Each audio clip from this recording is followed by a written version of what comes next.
Hey everybody, welcome to another episode of History and a Drink with Sean and Frank. How are you doing tonight? Today we're going to go and travel up the road a little bit to Ybor City, which is the neighborhood that made Tampa the place it is today. And just a little recap. So our second season we've been talking about how we're basically doing our History and a Drink focused on Florida. Exactly. We started down in the Keys and Key West. And everything going on with that. We worked our way up into Miami and then all the way on over here to Sarasota. We had a couple episodes on Sarasota, and now we're talking about Tampa. Exactly. We're moving on up. So the drink that we made tonight is not one that we're going to make in front of you because it needs to sit a little bit, and but we can demonstrate it to you. Oh, so look we at made that. Sangria. Look at those colors. Sangria. And we decided on that because probably one of the most famous restaurants here in Florida is in Ybor City, and it's called the Columbia. And if you haven't had the opportunity to go there, you really should. Amazing food, and they have some of the best margaritas, sangria that I've ever had. Yeah. So that's what we're having tonight. Yep. Cheers.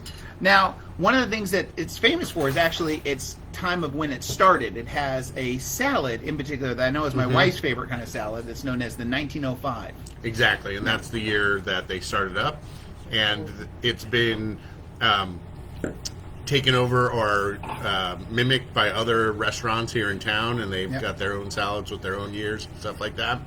But we also have a Columbia here in Sarasota out on St. Armand's Circle. So you can go there and try it. But the one down in Ybor is the original. Yeah, and it's just phenomenal. The decor and everything in there is just amazing. Yeah. So when we look at Ybor City, it is one of the first early neighborhoods in Tampa. And Tampa was just a sleepy little port town, nothing really going on here.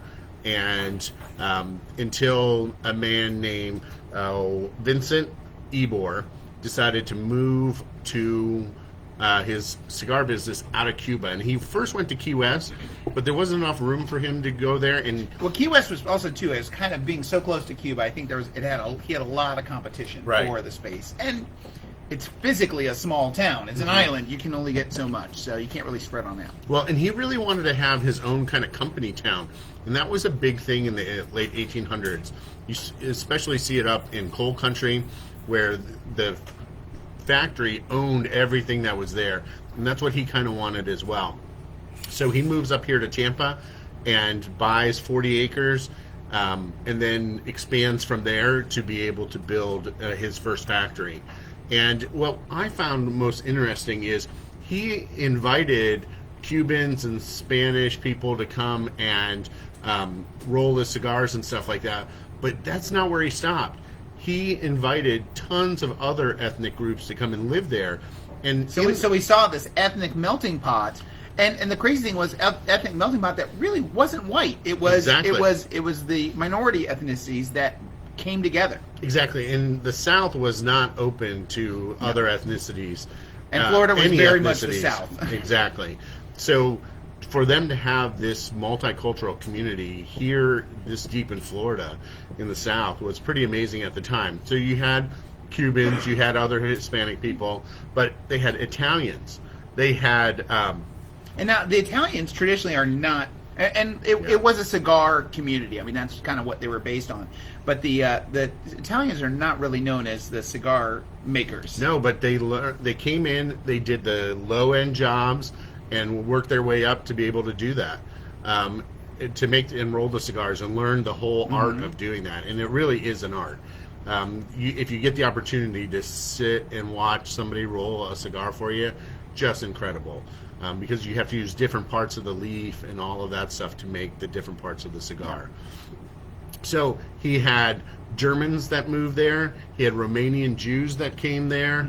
And what I thought was funny is the Germans decided that making the cigars wasn't for them, but making the cigar boxes was. They had a very strong woodworking heritage, so that's what they found. Exactly. And so you have this multicultural community there, and what was really fascinating to me as well is they had what were called aid societies that were there, and they were kind of like clubs that you joined. And when you joined, your membership due was about 5% of your income each year. But it provided tons of different things. Just to name a few. So they had free libraries in them. They had education programs, so how to learn English, all the stuff that you would need to become a citizen. They had sports teams there. They did social functions. They had restaurants. And then the one that I thought was most important is they had medical services. Oh. So, So it's kind of like a union, but more socially responsible union. Exactly. And for here in the South, too, that's another oddity, because there were not a lot of unions in the South as well. They kind of prevented them from coming down here and getting into industry. So to have that community and to see how they were divided, because they were divided by ethnicity. So you had a German club, you had an Italian club, but with the Cubans, they had to have two clubs. And it was based on the color of your skin. So if you were a light-skinned Cuban, you were in one. If you were a dark-skinned Cuban, you were in the other. And that was because of the Jim Crow laws. Yeah. So here in the South, we had Jim Crow laws, which were laws to segregate people. And that's when you had the diners that were whites only, or the water fountains that were, white only, or a Negro water fountain. Exactly. And when we think about that, it's usually white and African Americans, not looking at Hispanics being, some Hispanics are lighter than other Hispanics, and making that distinction between them. So those laws went into effect in Ybor City for that, and so they had to have that. And then they had one club that was just for everybody. Anybody could join it. So if you wanted to be and have friends from different cultures and stuff like that, it was easy to go and do that.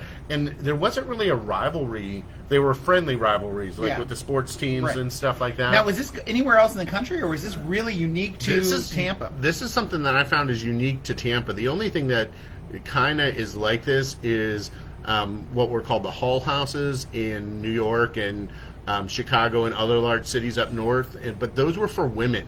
And educated women started them as a place to provide women with opportunity for a safe place to live, daycare, stuff to educate them. So this was the closest that I've seen to it, and this for a community level.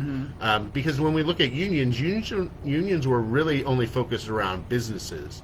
And and they didn't really focus on healthcare or the social aspects of that. It was really based upon unity, basically. Now unions after the 1940s kind of focused on some of those kind of things, because they had got most of the things that they wanted. So I know my dad was a member of the UAW, and they would have barbecues and stuff like that. They had a big hall that you could go and do stuff at, and I know that there was a lot of socialization. They would go there, drink, and all that. So but it's not to the same extent and not as early as this. So it was really ahead of its time. And Ybor City flourished and made Tampa grow from the 1880s on. And the unfortunate thing, the thing that killed it, was the Great Depression. Because up into in the early 1920s, I mean, it was gangbusters. Exactly. And I know one of the things that I loved, and we talked about, the Columbia restaurant, even, the unsaid history of the locals of the Columbia, was that during all of Prohibition, it still was pretty wet. You could get what you wanted there. You could still get your Sangria. You could still get whatever from that. Because there was a ton of shipping that was going out of Tampa down to Cuba, and they were smuggling stuff in through there.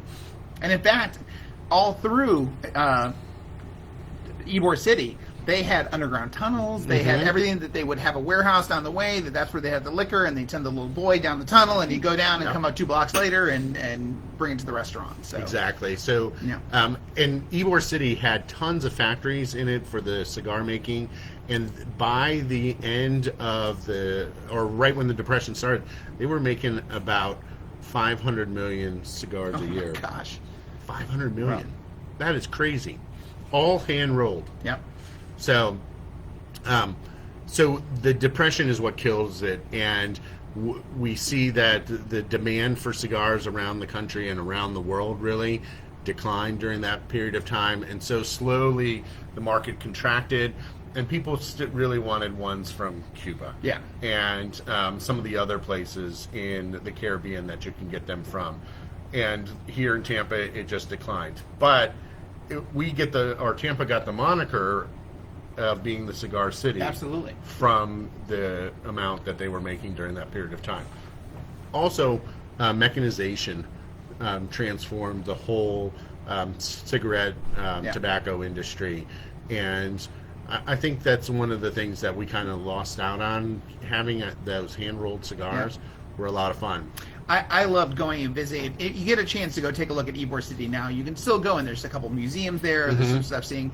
But one of the things that I enjoyed was they would actually have these cigar rolling tables, to where they would be a workbench, a table that they would, but you could actually go and feel on the table, and there'd be divots in the tables where people would rest their arms as they're working. And as they move, they would actually wear the wood away to make those divots in the table. That was, that spot. And it's just amazing that, how much work and effort and went into.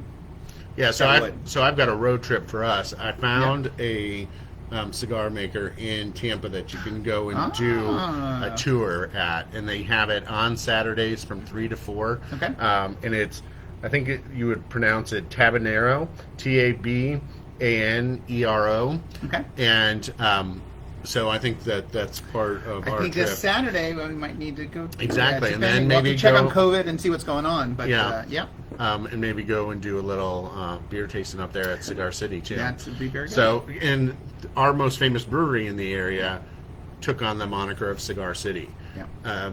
So you can go and they make some awesome beers, and a lot of their names of their beers actually go with. And what is one of their most famous IPAs? Well, they have Jai Alai as their most Jai Alai, which is a sport that actually came out of Cuba. Yeah. That was an amazing and kind of dangerous sport. I guess you kind of mix baseball with volleyball with a giant hard ball that you throw 800 miles an hour. Like dodgeball. It kind of is. I don't know. A little crazy. But. So the pelota. That's the name of that little ball. The little wooden golf ball. Try not to get hit in the head with it. Exactly. Yeah. So as we look at Ybor, I hope that you get the chance to go down there and explore it, and just take a walk around down 7th Avenue, because in the 1980s, so it went into real disarray in the 50s, 60s, and 70s, and in the 1980s we saw sort of a revival or a gentrification, especially along 7th Street or 7th Avenue, and that's where there are tons of nightclubs and bars and restaurants today. It's really turned into more of a social district than anything else, too. And then it kind of went into disrepair again. And now it's really coming back with gentrification, with condominiums and stuff throughout that area. Despite what it is, there's still chickens walking around, though. That's right. one of the nice things. Yeah. So that's our little bit of history about Ybor City today. So I hope you enjoyed it, and have a sangria with us, and we'll see you next week.